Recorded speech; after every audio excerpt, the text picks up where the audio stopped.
our channel, we are in chapter 85 from Guyton, that is organization of endocrine system. So first we need to understand what is the endocrine gland. So endocrine gland is nothing but which can secrete the hormones but directly into the blood without any use of duct. So these endocrine glands are also called as ductless glands because they directly secrete the hormone into the blood, and from the blood by means of circulatory system it will reach the target organ and there it will show its physiological actions, so without any duct, directly into the blood. And prostaglandins are the family of lipids which are mainly having this kind of they are also involved in all these kinds of process, like in endocrine response prostaglandins are formed in inflammation, in muscle contraction, and also in hemostasis process. So for all this process we need this family of lipids, that is prostaglandin. So what are the two major control systems of our whole body? Is nothing but the nerves and the endocrine system, that is the nervous system and endocrine system. The nervous system is the fast system. It can communicate with lot of nerves, so that it's very fast system, whereas endocrine system mainly communicates by means of chemical messengers which travel in blood and finally reach the desired tissue. So this is a slow system because it should travel by blood and reach there, but whereas in neurons, because of neurotransmitters, they can travel and you can communicate with many other neurons nearby, nerves nearby, but the endocrine system is not like that, and it's a slow system, but it's more prolonged and sustained when compared with nervous system. As nervous system is fast, it start fast and also end fast, but endocrine system is a slow system and it's more prolonged and sustained. Next, let us see the word hormone. The word hormone has come from the Greek word that is arouse or excite. So next we have the neuroendocrine hormones. So here you can see both the word neuro and endocrine. What are these kinds of hormones? They are mainly secreted by neurons. So neurons also secrete some hormones. Those are called as neuroendocrine hormones, and these travel in blood and influence the cells which are present in other location in the body. And next, coming to paracrine. Paracrine are the one which are secreted into the extracellular fluid, means its contents are secreted into extracellular fluid, and they mainly affect the neighboring cells of different types. So you can see here the word different type. Actually before you have seen neuroendocrine hormones or either are endocrine hormones, they act on the same type of cells, but paracrine are the one which are released into extracellular fluid and they affect the neighboring cells but of different type, not of their same type. Next, coming to autocrine. Autocrine are secreted in the extracellular fluid, same like paracrine, and they affect the same cells that produce them. So they are like in the name itself you can see autocrine means they are affecting the same cells, but paracrine are affecting on the different cells just in the neighborhood. So next, what are cytokines? Cytokines are the peptides which are into the extracellular fluid. These are the peptides which are secreting their contents into extracellular fluid, and they mainly function as autokine or paracrine or even endocrine. So they have a capacity to work as autocrine, paracrine or endocrine hormones. So example, you can take leptin by is secreted by adipocytes, that is fat cells, and this is also known as adipokines because it's secreting leptin, because it's a cytokine, right? Cytokine. So adipocytes are also called as adipokines, which mainly secrete leptin. So this leptin can function as either autocrine, paracrine or even in the endocrine system. So example, you can take like some of the normal example, adrenal medulla and pituitary gland both secrete the hormones in response to neural stimuli. So whenever there is neural stimuli, only then they'll get secreted into the blood, and by means of blood they'll be carried into the different organs for their activation. So once let us see the diagrams to understand these three, like paracrine, autocrine, endocrine, how they work, what is it. So you can see this is the autocrine. So these secretions are secreted into extracellular fluid and they act upon the same cell. You can see this is autocrine secretion. So these green color are the secretions and they are again acting on the same cell. Whereas coming to paracrine, you can see they are acting just on the neighboring cells by means of this green color contents. So this is a paracrine secretion, but remember this is acting on another type of cell, not the same type of cell, but autocrine will act on the same type of cell. So you can see this is another cell, but autocrine is acting on the same cell. Now, endocrine gland, for example, if we take adrenal gland, it releases some hormones, and this hormones reach the vascular system, that is the blood circulation system, and from there they'll get released into the target cell at the distant side, and there their action is produced. So now let us see the paracrine in some detail. So they mainly release the neurotransmitters, and these are dispersed by simple diffusion in the interstitial fluid. So just by simple diffusion only, these neurotransmitters are dispersed in the interstitial fluid. Interstitial fluid means in between the two cells, intracellular fluid, right? It's extracellular fluid, but in between the two cells, and they restrict the action to short distance. So this is the reason why they restrict the distance for short distance, because just by simple diffusion the particles can go only up to a short distance, and the local substances inactivate them and prevent the adequate entry into blood vessels. So you can see like paracrine function is just to adjacent cells, because mainly two reasons.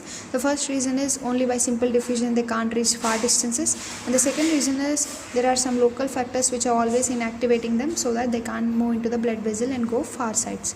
So example here you can take what are the paracrine examples are like is histamine from the stomach mucosa. So mainly histamine is released from the stomach mucosa, which mainly influence the parietal cells of oxyntic glands and cause increased acid secretion. So you can see they're like nearby cell within the stomach only, they are released like this. So histamine. There's also neurotransmitters like acetylcholine, where action they act on parietal cells in the stomach mucosa and increase acid secretion. So this is also this within the stomach, just adjacent regions. And prostaglandin E2 is mainly useful for cervical dilation and during childbirth, that is parturition. So during parturition, because of PGE2 only, the cervical region gets dilates and the baby can easily get out from it. So now let us see some of the autocrine secretions. So adrenal medulla is mainly secreted by neurons. In the adrenal medulla, mainly the norepinephrine is formed mainly by secretions of neurons in the adrenal medulla. So they mainly inhibit the norepinephrine release. So this is an autocrine secretion, like you can see norepinephrine in form, and this inhibits, so as it's like a negative feedback, as lot of norepinephrine is released, so this in turn will inhibit the norepinephrine release. And insulin from the beta cells in the pancreas has an inhibitory effect on insulin, because already insulin is now more, so insulin itself have a negative feedback on insulin independent of glucose levels in the blood. So at the time it will not think about what is the glucose level in the blood. Directly whenever the insulin is very high, it will immediately stop the further production of insulin. Same for the norepinephrine too. So these are the autocrine secretions. So now let us see what are the major endocrine organs. So we have got all detail about paracrine, autocrine, endocrines, the major secretions, what happens where it reaches. Now let us see the major endocrine organs. For that we will see a diagram. So you can see these are all the major endocrine organs. So first we have our pineal gland and pituitary. So pineal gland is actually a master gland which regulate all these endocrine hormones, and this is a pituitary gland. So from these glands, by means of blood capillaries, those hormones are transmitted into the other parts of the body. So these are the parathyroid glands which are behind the thyroid gland. So you can see there are 4 parathyroid glands, and this is a thyroid gland, this is a thymus gland. Stomach also acts as a gland to secrete some of hormones, and adrenal glands which are upon the kidneys, pancreas, kidneys, small intestine, adipose tissue. By adipose tissue, just now we are saying adipokines which secrete leptin, which is a cytokine, and ovaries mainly for female hormones, estrogen, progesterone, testes in the male for the testosterone. So these are the different types of endocrine glands and their hormones which are secreted. We'll see a list of hormones which are secreted by endocrine glands now. And remember, even placenta is included here in this endocrine glands, which mainly useful for the production of different kinds of sex hormones. So this is a placenta, so which is also included in a endocrine gland. But placenta is present only in a female, pregnant female, so there we can find out, which is also acting as one more endocrine gland. And next let us see different types of hormones. So hypothalamus, we have forgot to show hypothalamus. This is the hypothalamus. So even hypothalamus acts as endocrine gland. It produces different types of hormones, mainly peptides. All are peptides like thyroid hormones, corticotrophin releasing hormones, growth hormones, and gonadotropin hormones. So all these are released from hypothalamus.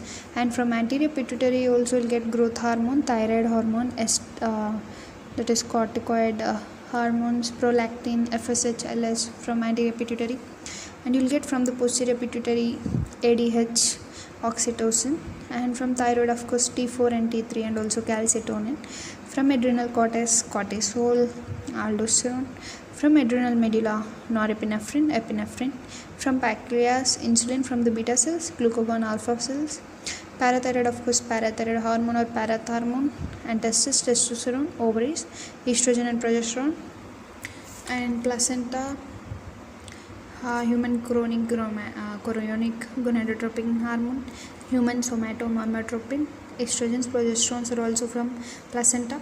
And kidneys secrete prenin and also vitamin D, 1,2,5 dihydroxycholecalciferol.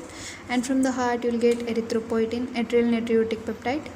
From the stomach, gastrin. From the small intestine, secretin, cholecystokinin. And especially from the small intestine you will get cholecystokinin, secretin, and adipocytes, leptin. So these are all the important hormones which are released. Next we'll understand some of the feedback mechanisms which mainly control the hormones. So first feedback mechanism is called long loop mechanism. So you can see here the long loop feedback mechanism. As this mechanism is long, hence the name is long loop mechanism. So here for example if you take thyroid hormone. So for example if the thyroid hormone is very much high, you can see here the peripheral endocrine hormone in plasma. So in the plasma, for example here if you take this chart of thyroid hormone, so in the plasma if the thyroid hormone is very high, like thyroxine is very high, so it goes and it inhibits the anterior pituitary. So you can say this negative, it is nothing but it is inhibiting the anterior pituitary, because from this only the thyroid hormone is released. So if we block this mainly by secreting the thyrotropin releasing hormone. So if we inhibit this anterior pituitary, the thyrotropin releasing hormone also will be inhibited. So this is like a short loop mechanism. So by inhibiting this anterior pituitary hormone, or also you can inhibit the hypothalamus. If you directly inhibit the hypothalamus, all this process only will not take place, and finally the thyroid hormones in the blood will be decreased. Next we'll check out the short loop feedback control. So short loop feedback control, this side you can see this is the short loop feedback control. So it's, as the name, it's shorter, but this long loop is longer. So this short loop is, for example, you can take anterior pituitary hormone in the plasma gives the negative feedback. So in the plasma, here we are going to see here anterior pituitary hormone in the plasma. If it is high, it will also give a negative feedback to the hypothalamus to decrease the secretion of releasing hormone. So you can see it is giving here negative sign, negative feedback, so that it will decrease the secretion of this. And next coming to ultra short loop feedback mechanism. So here the releasing hormone themselves have a negative feedback. So the hormone which is released in the plasma, it itself have the negative feedback. So it can directly give the stimulus to the hypothalamus to stop it. So you can say this ultra short is really ultra short. This short is okay medium, but long is very long. So this is the different feedback mechanism which mainly control the hormone secretion in the endocrine system. So here you can check out this line. The negative feedback mainly prevents the overactivity of hormone system. Because of this negative feedback, the hypothalamus itself stop producing more hormones, so that the negative feedback prevents the overactivity of hormone system and the surge of hormones by positive feedback. So by positive feedback there is more surge of hormones. For example, you can take luteinizing hormone secretion mainly during menstrual cycles. Luteinizing hormone secretion, it itself will further increase the luteinizing hormone secretion until the ovulation takes place. And next we can see the cyclic variations or periodic variations by seasonal change. So in hormones there are different variations according to seasons, according to the aging, according to the diurnal, that is the daily cycles, and sleep and wake cycles. So for example, you can take growth hormone will increase in early sleep. So in the early sleeping part, the growth hormone usually increases, so that the growth of the child increases in the early part of the sleep, but later it decreases. These are mainly due to the changes in the neuronal pathways in control of hormones. So as the neuronal pathways which are controlling them are changing, even these patterns are also changing. Next, let us see the clinical conditions which are associated with hormone release. So here we have first one, endocrine gland and hormones. You can see the anterior pituitary gland, growth hormone, all hormones. So the clinical conditions like hypersecretion. So if the growth hormone and other hormones which are secreted from the anterior pituitary are low, the secretion is low, especially if the growth hormone is low, it will lead to pituitary dwarfism, because for the growth, by the growth hormone only there is growth in a person. So if there is no growth hormone, the person will remain dwarf. And all other hormones are, if they are dropped, then it may lead to panhypopituitarism.